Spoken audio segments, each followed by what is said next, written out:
Welcome to A edu और ए edu के हमारे इस यूट्यूब चैनल में आप सभी का स्वागत है। तो इंडियन पॉलिटी के अंतर्गत हम लोग जो फंडामेंटल राइट था, जो कि बेहद इम्पोर्टेंट टॉपिक है, उसके बारे में पढ़ रहे थे। तो पिछले वीडियो में हम लोगों ने इस फंडामेंटल जो मौलिक अधिकार है, कहाँ से लिया गया, इसके क्या उद्देश्य हैं, और भी सारी बातें हम लोगों ने इसके बारे में पढ़ ली थी।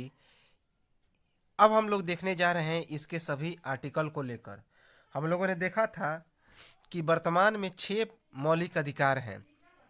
पहले 7 था। जब भारतीय संविधान का निर्माण हुआ तो उस समय मौलिक अधिकार की संख्या 7 थी, लेकिन जो संपत्ति का अधिकार है उसे हटा दिया गया और अब वर्तमान में 6 मौलिक अधिकार रह गए हैं और इसे भाग 3 में 12 से लेकर अनुच्छेद 35 तक में रखा गया है। तो चलिए हम लोग देखते हैं एक एक आर्टिकल को डिटेल में और उसके बाद कुछ प्रमुख न्यायिक घटनाओं को भी देखेंगे। तो सबसे पहले आर्टिकल 12, अनुच्छेद 12।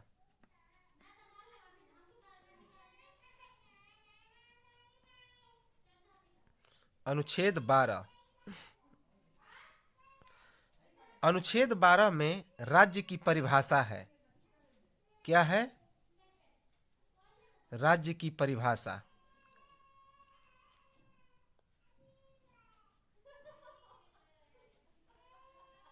राज्य अर्थात भारत। तो अनुच्छेद जो 12 है उसमें राज्य की परिभाषा का वर्णन है। राज्य का मतलब क्या हो गया? राज्य का मतलब भारत देश, याद रखेंगे, जिसके अंतर्गत भारत के अंतर्गत जितने सारे विधान मंडल, केंद्र सरकार, संसद, स्थानीय निकाय, नगरपालिका, नगर पंचायत और भी सारे जो वैधानिक निकाय हैं, गैर वैधानिक निकाय हैं, LIC, ONGC, सेल, भेल, ये सभी जो है राज्य के अंतर्गत आते हैं। क्योंकि हमने पढ़ा था जब आर्टिकल 1, तो उसमें हमने क्या देखा था कि भारत को राज्यों का संघ कहा गया। भारत को क्या कहा गया? तो राज्यों का एक संघ कहा गया। तो याद रखेंगे कि राज्य की परिभाषा, तो आर्टिकल 12 में राज्य की परिभाषा के बारे में बताया गया, याद रखें। अब हम लोग देखते हैं अनुच्छेद 13, आर्टिकल 13। तो एक चीज याद रखेंगे कि अनुच्छेद 12 में जो राज्य की परिभाषा बताई गई है वही राज्य की परिभाषा बताई गई है जो अनुच्छेद 1 में बताई गई है। अनुच्छेद 1 में जो राज्य की परिभाषा बताई गई है वही आर्टिकल 13 में भी राज्य की परिभाषा बताई गई है। अनुच्छेद 13 में क्या है कि मूल अधिकारों से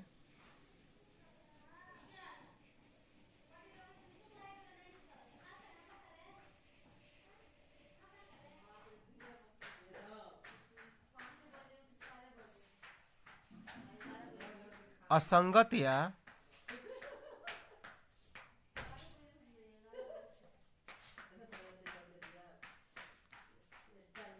उनके अल्पीकरण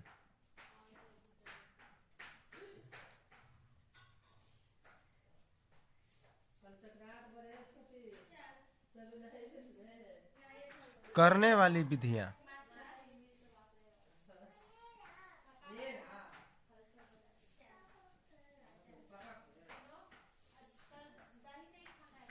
शून्य कर दी जाएगी।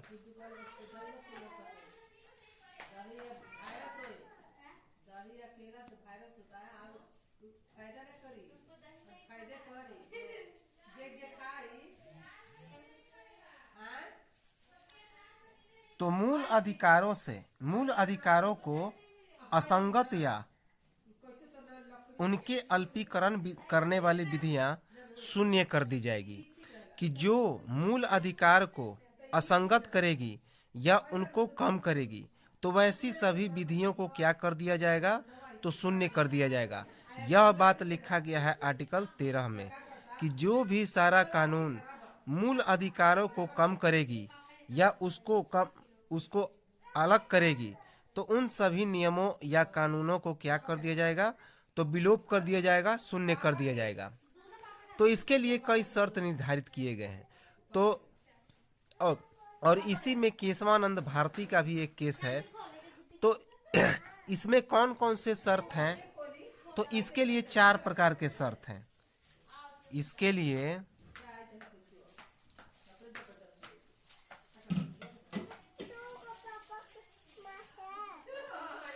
4 प्रकार के शर्त हैं।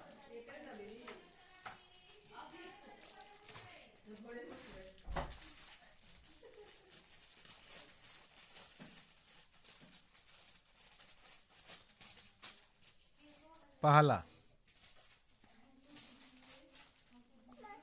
संविधान के लागू होने से पहले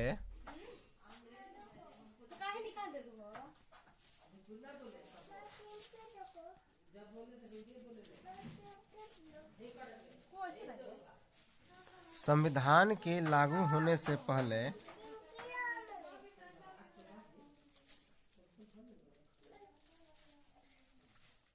भारत के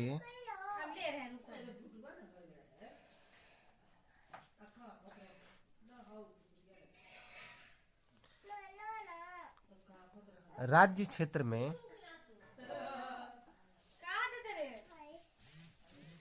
वे सभी कानून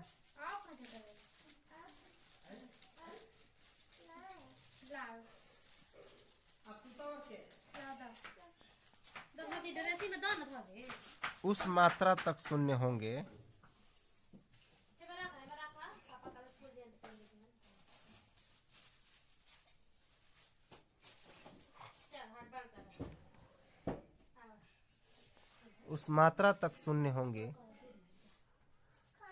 जिस तक वे भाग 3 के असंगत हैं।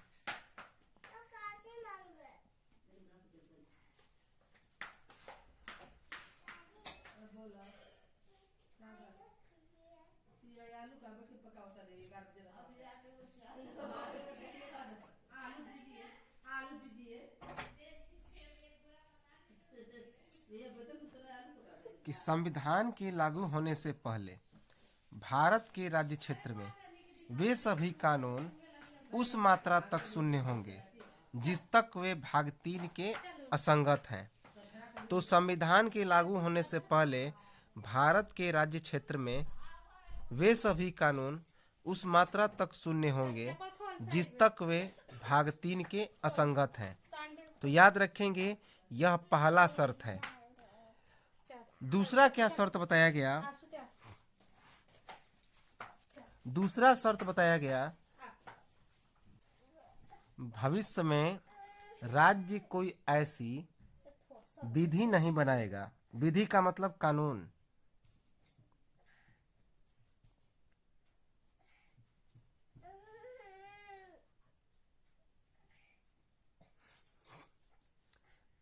जो भाग 3 में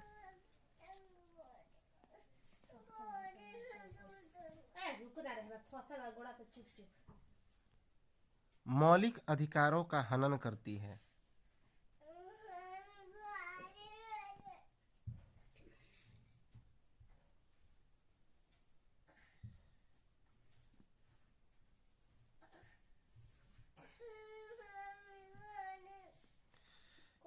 का हनन करती है।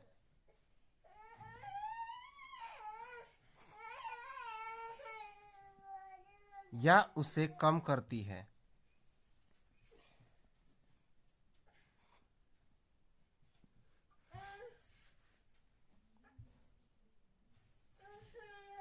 अगर ऐसी कोई विधि बनी, अगर कोई ऐसी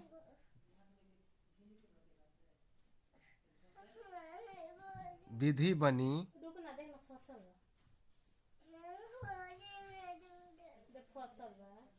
विधि बनी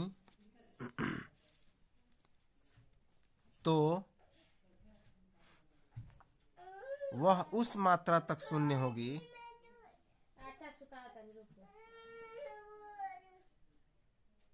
वह उस मात्रा तक शून्य होगी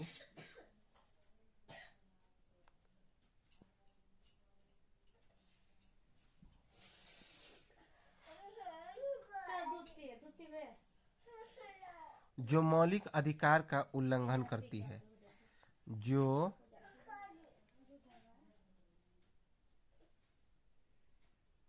मौलिक अधिकार का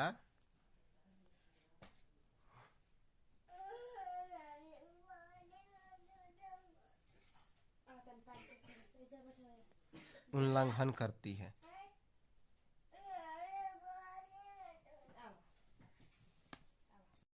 इसका तीसरा शर्त है, तीसरा शर्त क्या है? तीसरा शर्त है कि विधि के अंतर्गत, विधि के अंतर्गत, विधि के अंतर्गत संसद या राज्य विधानमंडल, संसद या राज्य विधानमंडल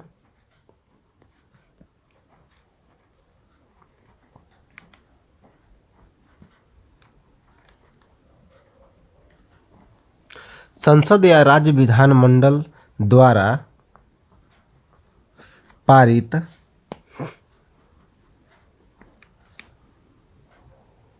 संसद या राज्य विधानमंडल द्वारा पारित अस्थायी विधियां, अस्थायी विधियां, अस्थायी विधियां राष्ट्रपति या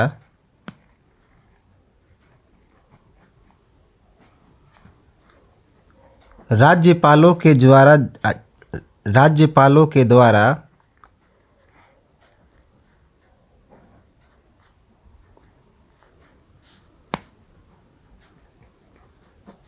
जारी अध्यादेश,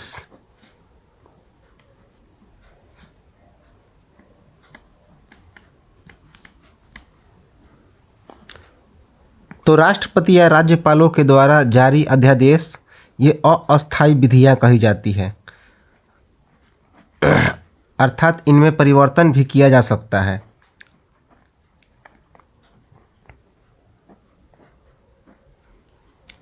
सरकारी आदेश,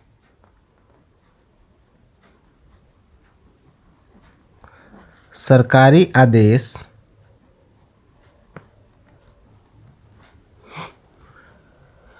सरकारी आदेश या नियम या अधिसूचना, सरकारी आदेश या नियम या सरकारी अधिसूचना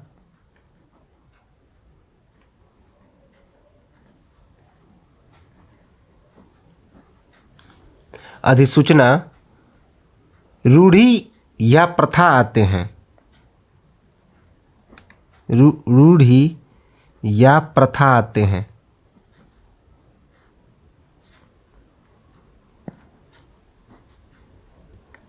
रूढ़ी या प्रथा आते हैं और अगर इनके द्वारा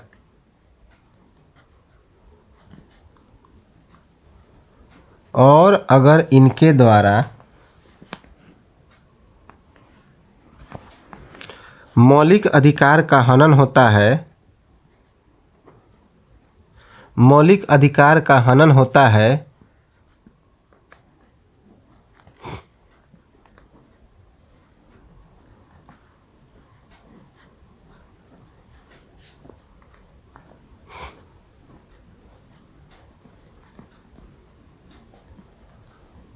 तो ये सभी शून्य हो जाएंगी, तो ये सभी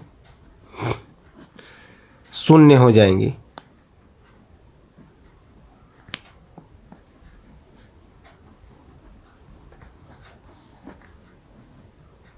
याद रखेंगे कि विधि के अंतर्गत संसद या राज्य विधानमंडल द्वारा पारित अस्थायी विधियां राष्ट्रपति या राज्यपाल के द्वारा जारी अध्यादेश, जिसे अस्थायी विधियां कहते हैं, सरकारी आदेश या नियम या अधिसूचना, रूढ़ी या प्रथा आते हैं तो ये सभी जितने सारे विधि के अंतर्गत आते हैं और इनके द्वारा यदि मौलिक अधिकार का हनन होता है तो ये सभी जो विधियां हैं सभी क्या हो जाएंगी, तो शून्य हो जाएंगी।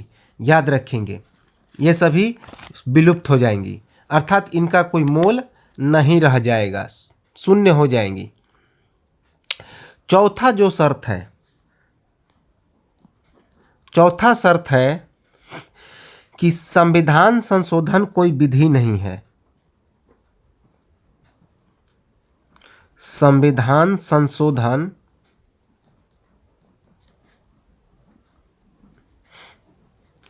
कोई विधि नहीं है।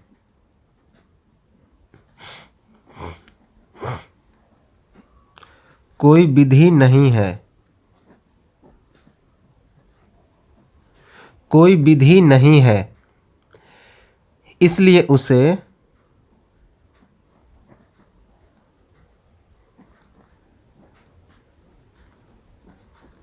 न्यायालय में चुनौती नहीं दी जा सकती।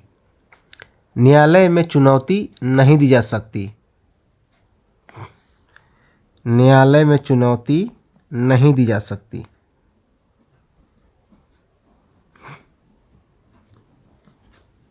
चुनौती नहीं दी जा सकती।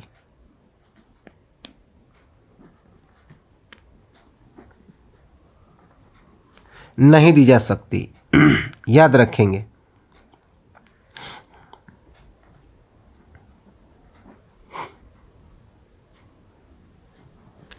लेकिन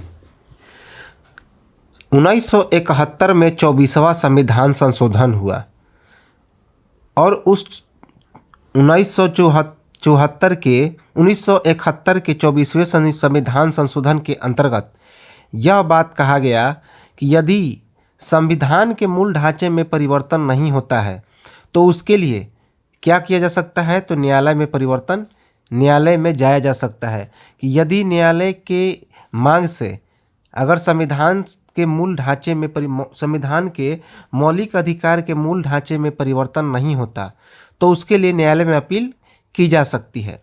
तो इंदिरा गांधी की सरकार में 1971 में 24वां संविधान संशोधन के अंतर्गत यह बात जोड़ दिया गया कि संविधान संशोधन कोई विधि नहीं है, इसीलिए उसे न्यायालय में चुनौती नहीं दी जा सकती। याद रखेंगे, नहीं दी जा सकती। अगर लेकिन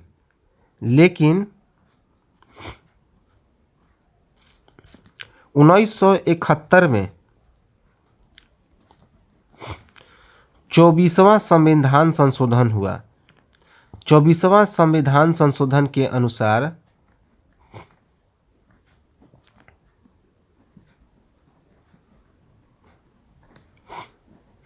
संविधान संशोधन के अनुसार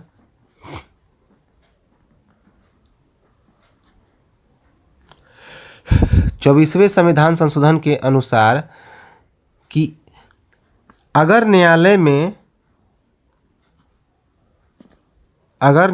में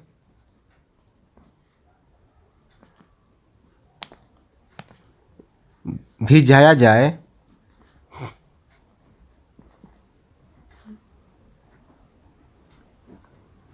तो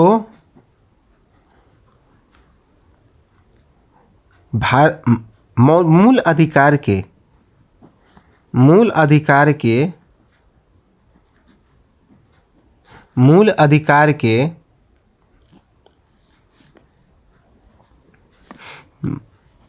मूल ढांचे में परिवर्तन नहीं होना चाहिए।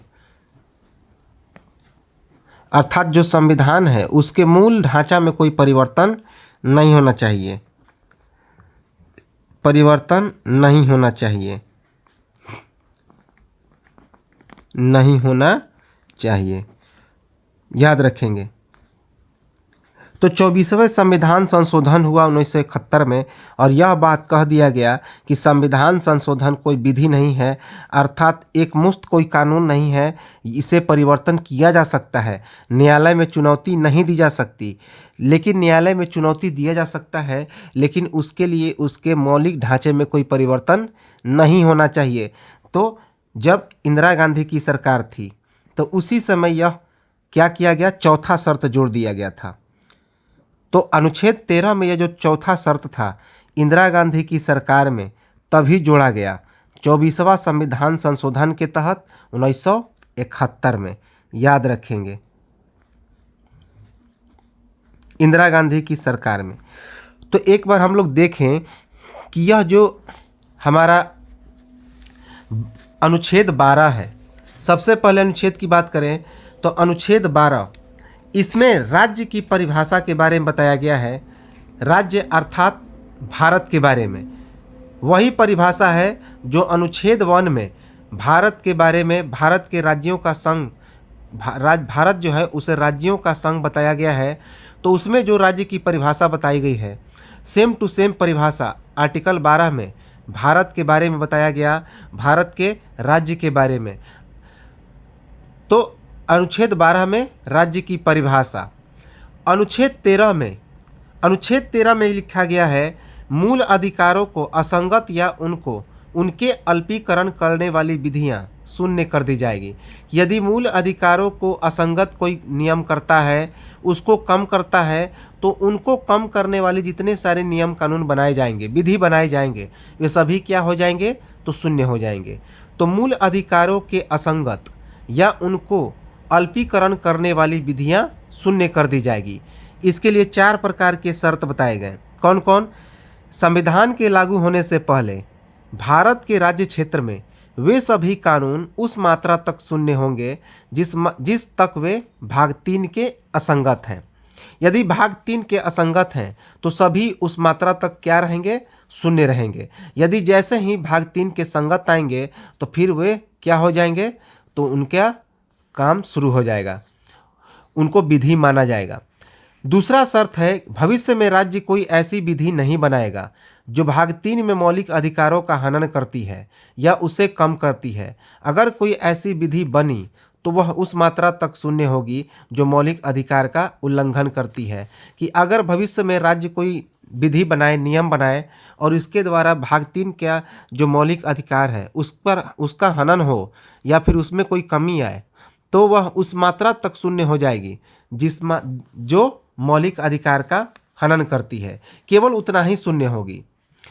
तीसरा शर्त बताया गया कि विधि के अंतर्गत संसद या राज्य विधानमंडल द्वारा पारित अस्थायी विधियां राष्ट्रपति या राज्यपालों के द्वारा जारी अध्यादेश जिसे अस्थायी विधियां कहते हैं, सरकारी आदेश या नियम या अधिसूचना, रूढ़ि या प्रथा आते हैं और इनके द्वारा यदि मौलिक अधिकारों का हनन होता है तो ये सभी विधि क्या हो जाएंगी, तो शून्य हो जाएंगी।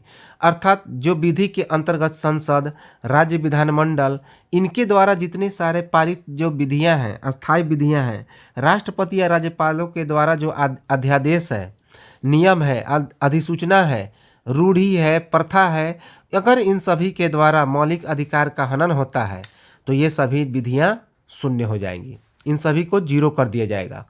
और चौथा सबसे इम्पोर्टेंट है कि संविधान संशोधन कोई विधि नहीं है, अर्थात यह अस्थायी नहीं है, इसीलिए इसे न्यायालय में चुनौती नहीं दी जा सकती। लेकिन 1971 में इस पर संविधान 24वां संशोधन लाया गया जब इंदिरा गांधी की सरकार थी, और यह भी कह दिया गया है कि इसे न्यायालय में चुनौती दिया जा सकता है, लेकिन न्यायालय में चुनौती देने के बाद इसके मूल ढांचे में कोई परिवर्तन नहीं होना चाहिए। तो ये बताया गया चौथा शर्त में। तो काफ़ी इम्पोर्टेंट है, इंदिरा गांधी की सरकार में यह चौथा शर्त जोड़ा गया, याद रखेंगे, इम्पोर्टेंट है। अब 1973 में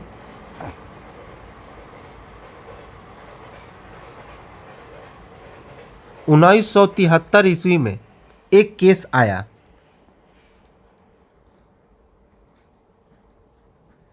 केशवानंद भारती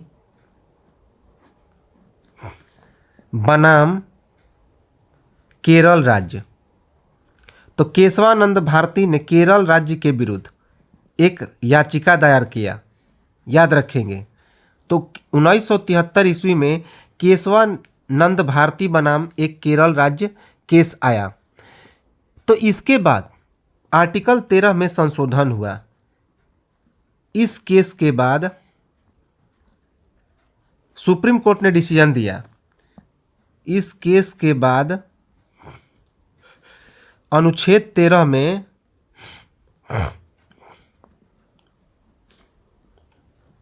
संशोधन किया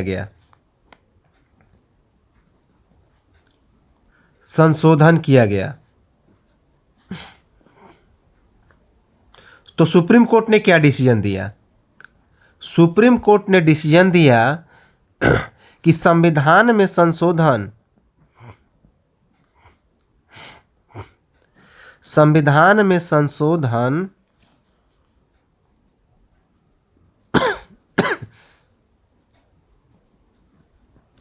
एक विधि नहीं है।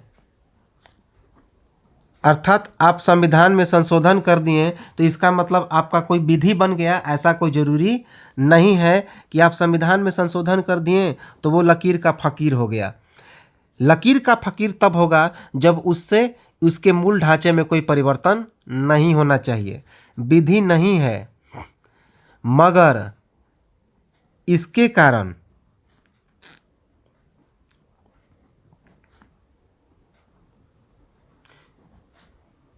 इसके मूल ढांचे में कोई परिवर्तन नहीं होना चाहिए। इसके मूल ढांचे में कोई परिवर्तन नहीं होना चाहिए।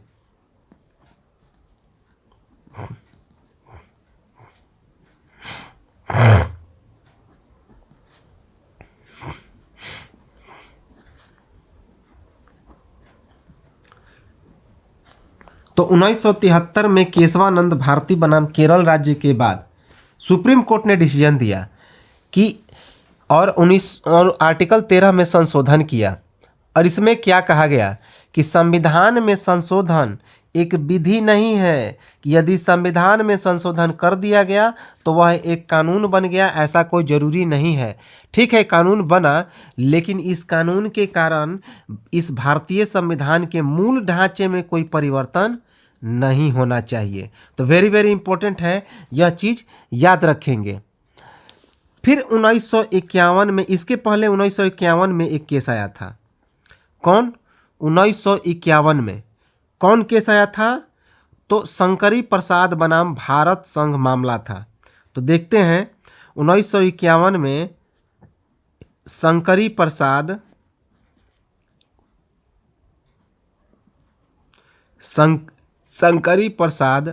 बनाम भारत संघ। तो एक केस 1973 से पहले एक केस आया था 1951 ईस्वी में, शंकरी प्रसाद बनाम भारत संघ। तो यह केस क्या था कि इस केस में संशोधन बताया गया था कि संविधान में संशोधन एक विधि नहीं है। तो यह जो बताया गया था कि संविधान में संशोधन एक विधि नहीं है, केवल इतना ही बताया गया था। इसके बाद, इस केस के बाद सुप्रीम कोर्ट ने बताया था,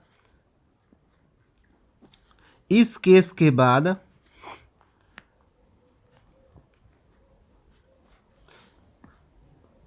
के बाद उच्चतम न्यायालय ने कहा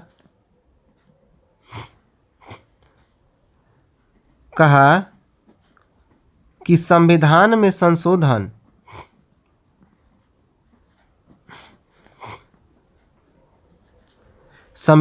संशोधन एक विधि है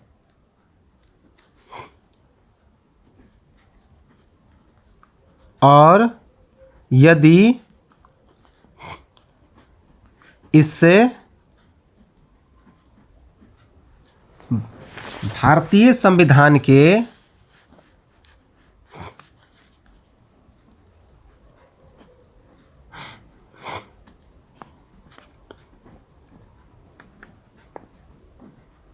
मौलिक ढांचे का हनन हो रहा हो,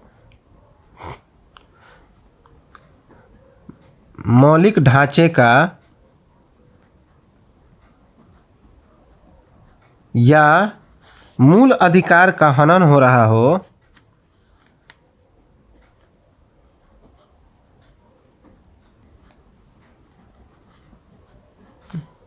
मूल अधिकार का हनन हो रहा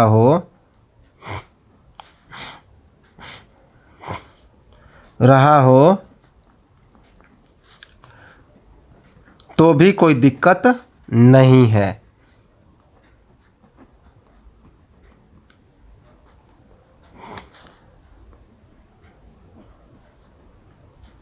अब देखिए 1951 ईस्वी में एक केस हुआ शंकरी प्रसाद बनाम भारत संघ।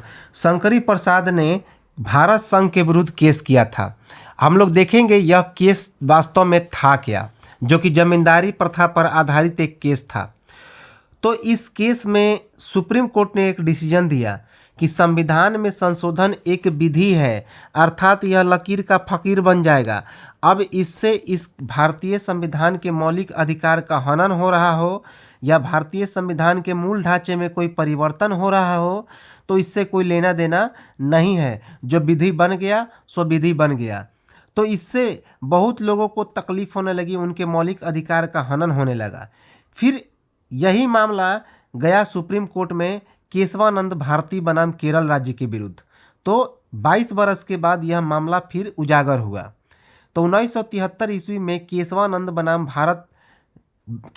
भारती बनाम केरल राज्य का एक केस आया सुप्रीम कोर्ट में। तो सुप्रीम कोर्ट में अपने ही डिसीजन को उलट दिया, जिसमें 1951 में कहा था शंकरी प्रसाद के केस में कि संविधान संशोधन एक विधि है, लेकिन केशवानंद भारती के केस में सुप्रीम कोर्ट ने कहा कि संविधान का संशोधन एक विधि नहीं है और इसके कारण यदि मूल ढांचे में कोई परिवर्तन हो रहा है तो यह विधि नहीं बन सकता।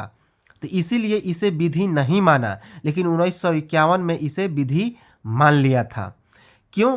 क्योंकि उसने कहा उस समय उसको 1951 ईस्वी में उच्चतम न्यायालय को जो मूल अधिकार था उसके ढांचे में कोई परिवर्तन हो या ना हो, उसका हनन हो या ना हो, उससे कोई लेना देना नहीं था। लेकिन 1973 के केशवानंद भारती के केस में सुप्रीम कोर्ट ने यह स्पष्ट कर दिया कि संविधान में यदि कोई संशोधन होता है तो वह कोई विधि नहीं है, क्योंकि इसके कारण हमारे जो मूल ढांचा है संविधान का, जो मौलिक अधिकार है, उसका न हनन नहीं होना चाहिए, उसके मूल ढांचे में कोई परिवर्तन नहीं हो। तो देखिए जो 9वीं अनुसूची था जिसके अंतर्गत जो जमीन अधिग्रहण का मामला होता था, तो उसी के तहत जिसके पास ज़्यादा ज़मीन होती थी उनसे ज़मीन ले ली जाती थी।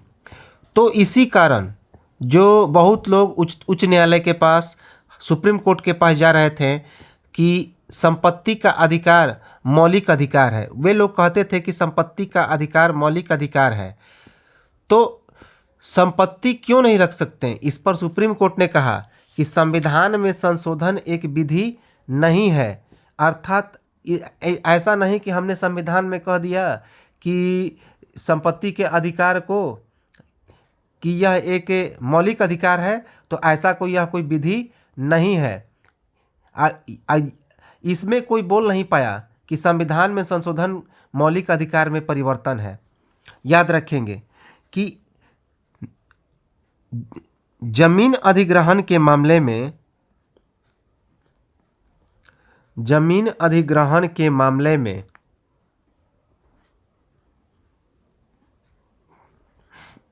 जमीन अधिग्रहण के मामले में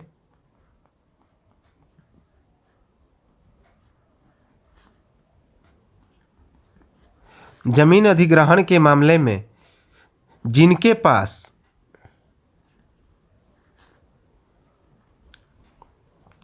अधिक जमीन थी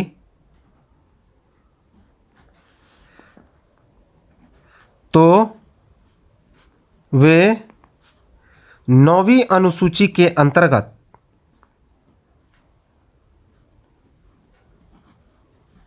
अनुसूची के अंतर्गत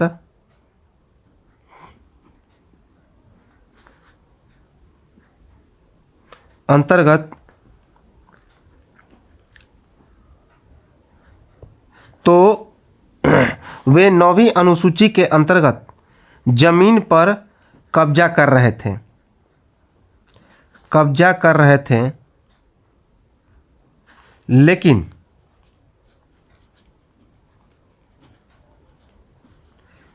लेकिन सरकार ने उनसे जमीन वापस लेनी शुरू की।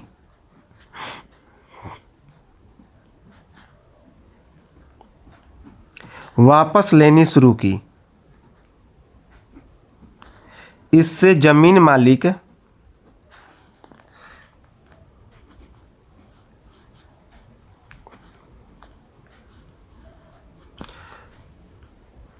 उच्चतम न्यायालय या उच्च न्यायालय में जाने लगे।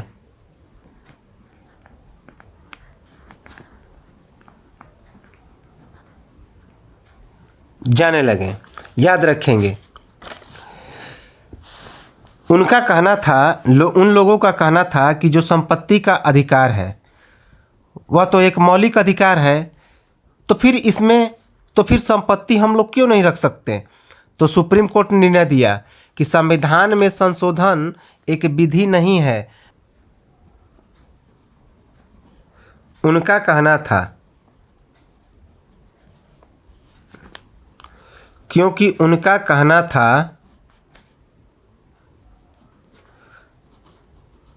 कि संपत्ति का अधिकार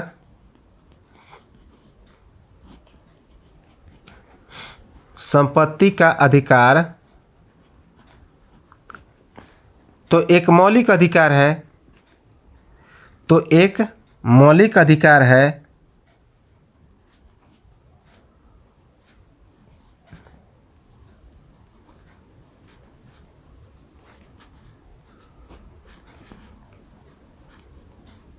तो फिर हम लोग संपत्ति क्यों नहीं रख सकते।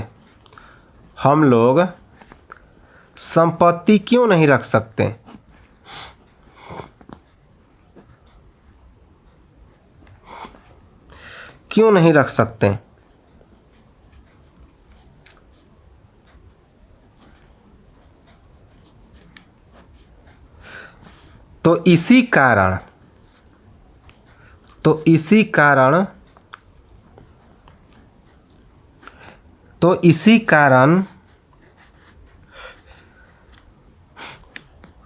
सुप्रीम कोर्ट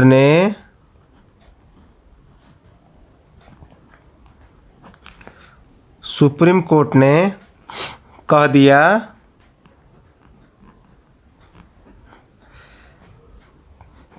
कि संविधान में संशोधन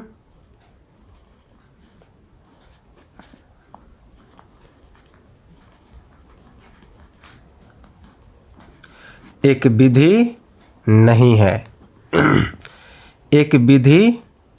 है।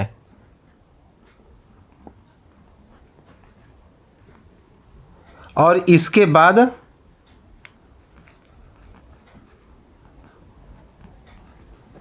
संपत्ति के अधिकार को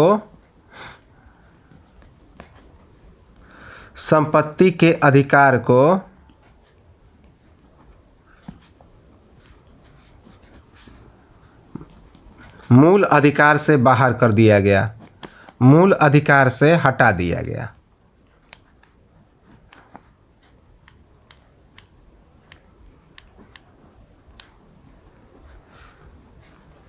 तो ये जो केस था, जो हमारा 1951 का शंकरी प्रसाद का केस था, तो शंकरी प्रसाद एक जमींदार थे, तो इनके पास बहुत सारी ज़मीन थी। तो 9वीं अनुसूची के अंतर्गत क्या है, जमीन अधिग्रहण की विधियों का वर्णन है।